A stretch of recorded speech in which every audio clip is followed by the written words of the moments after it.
Hello there, ladies and gentlemen, boys and girls. Like I would say to the open mic that I ran, which for the latter half the time was at a bar, so there weren't boys and girls there, but I couldn't help but say that. But even when I was taking over an open mic for Making Poetic License on the first Sundays of every month, I was in a library affiliated bookstore. So ladies and gentlemen, boys and girls seem to totally fit and seem entirely appropriate to say. And to my internet peeps out there, ladies and gentlemen, boys and girls, welcome to reading time here at, well, it's not at the one open mic that I would come to on the first Wednesday of every month at Half Price Books, which was Community Poetry by Tom Woodruff. He's not hosting it right now, but because of that, I can't host his space for him because it's his. So I can't start the Zoom meeting and say this is community poetry. But I could at least do the one thing that I did when I was there before, and that was share readings from brand new books every month at this venue. So for the next few hours, I am sharing with you poems in different sections from different books, including right now poetry from the cc&d May to August 2020 collection anthology of issues titled One with the Mountain. I like cool shots of, national parks because I can't get to them right now, so I might as well put that on the cover of a book. This is One with the Mountain. Give it up for the mountain, give it up for all the people that can deal with the mountain. That should be like my, tribal name or something. No, Patient One. I think the thing that's not appropriate for you should be your name, so Patient One would have to be it, because I'm way too uptight. But anywho, enough about me, that's stupid. I'd like to share with you poems from different sections of this book, including right now I was going to do poems from the So Much Moon section that reflects on July releases from cc&d. And why So Much Moon? Well, that would happen to be because that happens to be the 51-year anniversary of when man landed on the moon, when we were sending satellites into space to learn about landing on the moon. And so there's probably, some July stuff in there about that, and I might as well share some of them with you from this book, from One with the Mountain from the So Much Moon section. Let's start with a short one that is called Magnificent Desolation. Yes, it was written on July 20th, the day in 1969 when the Apollo 11 had their moon landing. I'm talking quietly, I should speak up for you guys. This is called Magnificent Desolation. We live in a thin slice of history where we know we are greater than what we could ever dream. In the blink of an eye, we risk our lives because there was no other choice for this moment of magnificent desolation. The greatness of planet Earth is only a tiny dot after seeing all of the universe before you. It's just an amazing feeling to think about being in space and seeing your world from another place. It just kills me. Sorry. There I go.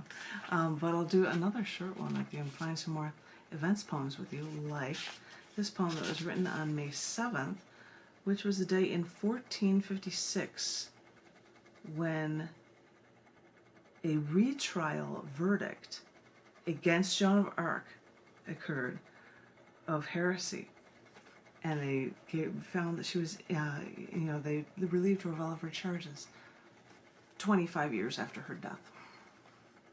It happened on this day, so this is a poem written for that, and it's called Kill Us for Our Beliefs. This is a cycle we live in now. If we women are strong, if we fight for what's right with our life, we can lead armies, we'll do everything in our power, and we'll all do the right thing and stand on our moral ground, and it will still seem to no avail, for they will kill us for our beliefs.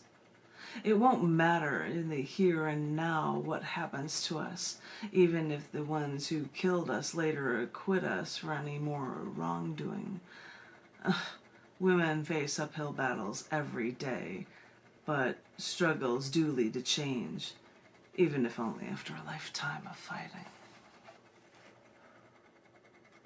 It's fascinating hearing poetry talking about different events that happens, because each one is such a big different piece stylistically, just because the topics are so incredibly different.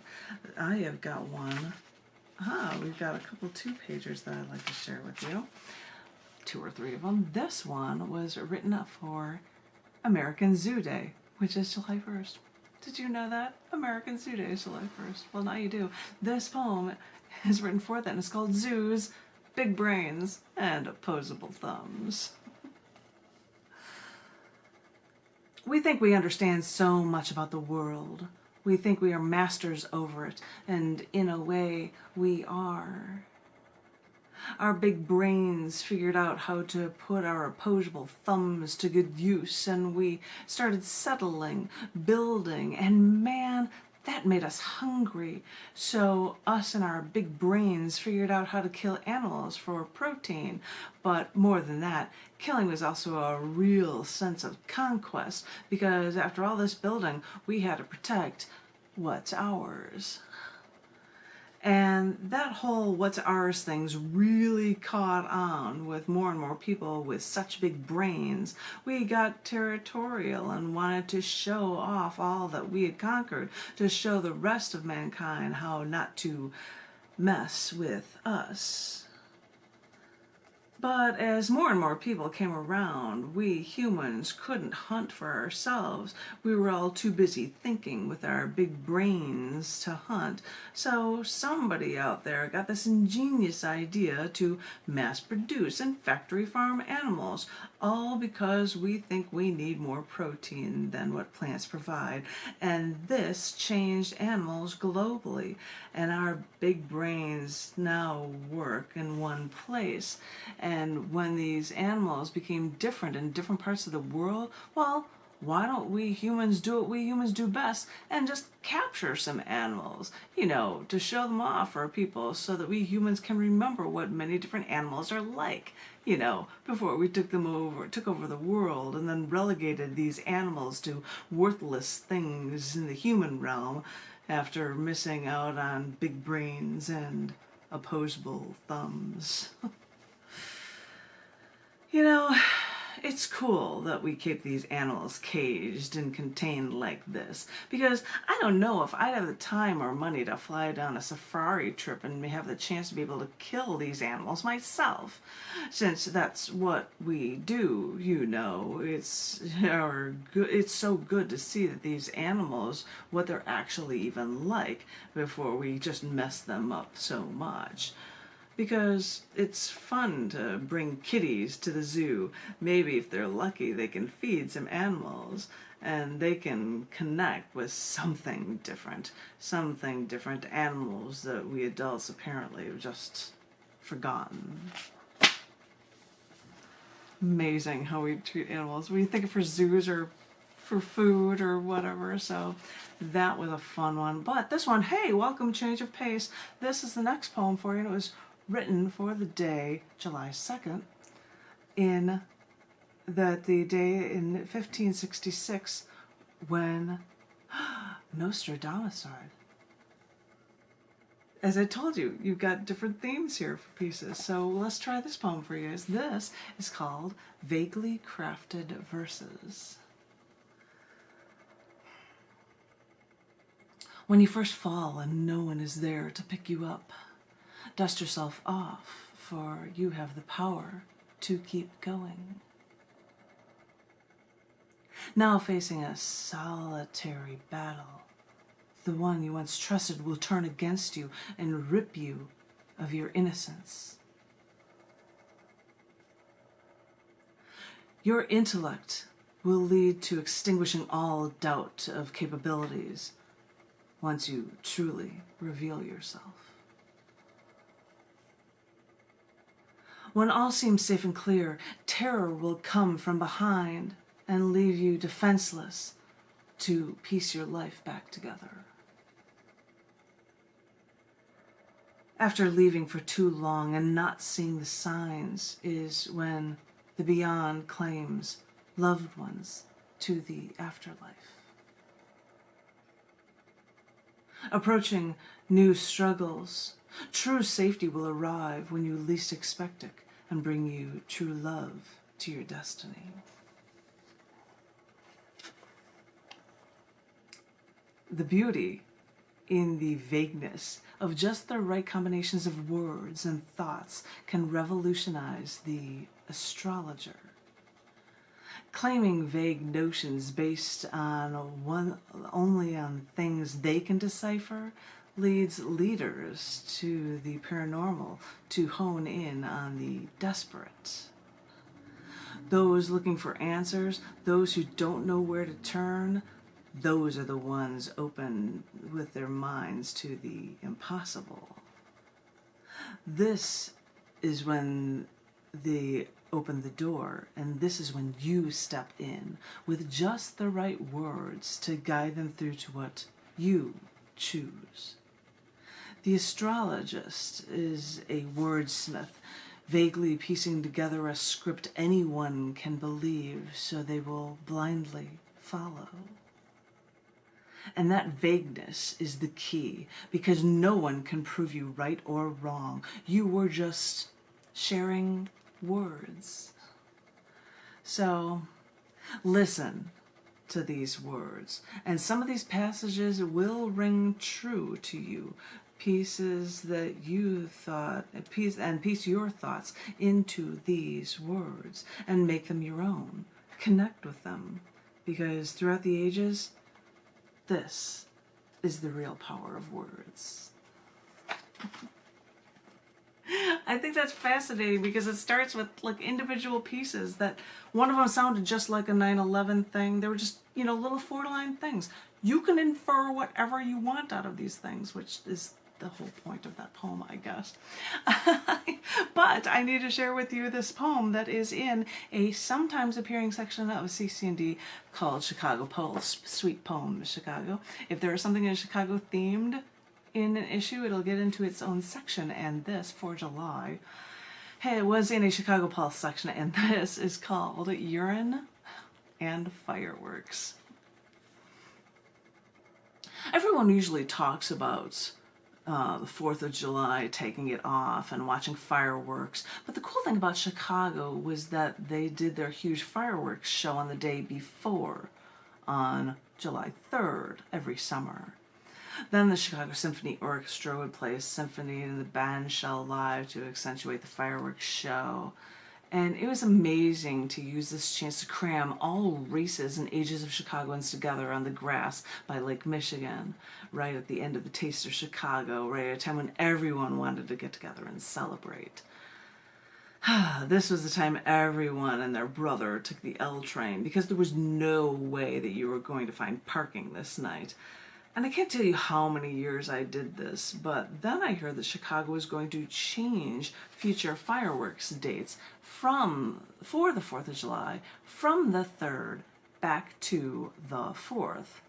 And the worst part was that they were going to do smaller fireworks shows too, so the gallantry of this celebration would be altogether lost. This made me sad. So we made a point to go one more time to the citywide celebration for this holiday that will now never be the same. We took the train. We found a spot in the grass with everyone from single people to families. As I said, all ages, all races got together. And this one last time, as we camped in our little spot on the grass, we heard one woman complain that she had to go real bad. And apparently she couldn't leave her spot, so she decided to slide her underwear off enough to go right there in the grass. That's a Chicago way, I wondered, until I heard a woman closer to the lake and apparently downhill from the pissing woman start screaming that urine was running in the grass all over her and her seat. "Who did this?" she was exclaiming, and I thought, only in Chicago, well, only on the 3rd of July, and only in Chicago. Well, maybe not only in Chicago, but as an observer, it's a funny way to say sayonara to a tradition that was just perfect. And now it became just a little ludicrous too. Okay, ladies and gentlemen, boys and girls, I think I'm going to share with you 2 more poems from this section, 2 shorter ones, on different topics. This was a lunchtime poetry topic section, which is commentaries on relevant issues section, and that is why it is in here. I hope you enjoy this short piece called Object to Slavery While Protecting Slave Labor.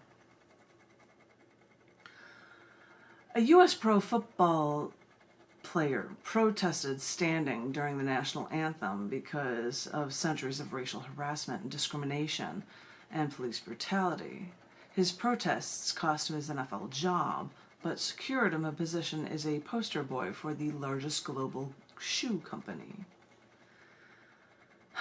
Since he took this lucrative job, the shoe company designed a shoe with a tiny Betsy Ross flag on the back of the sneaker for Flag Day, for the 4th of July, because it was the first official United States flag. But this ex-football player had a problem with this flag that existed back when slavery was still accepted in the United States, as it was for apparently a century. And because this ex-football player complained, the shoe company stopped shoe production and sales. And it makes me wonder if the shoe company is doing this to save face, or make more, or to maybe make more waves, or are they doing this while their shoes are still made in slave labor? And why would Americans worry about slave labor when they don't have to see it, and when they don't have to worry about it, and, well, it doesn't happen to them? You can protest one thing, but it might not change the underlying problem altogether, will it? Hey, we've got a problem. As we were just discussing with people, let's get rid of the Redskins logo, but then let's still treat people unequally. And just take these little things, which some can be obnoxious. I get it. The Redskins. Everyone has their opinion, whether it should have been kept or not, but saying that you're going to keep it or get rid of it is not necessarily a milestone, because people's mentalities don't change. I'll just stop my high horsing it there and end with one short poem for you guys. Sorry about that. This is toward the end of the book. A tiny little thing that fits at the end of prose, as you guys can see in tiny print right there, and it even comes with an Instagram image on there. This was written for National Face Your Fears Day. But without that, just hear this poem called Everyone Will React. When standing on the ledge, you wonder how everyone will react. When then you begin to wonder what it would feel like when you start to fall.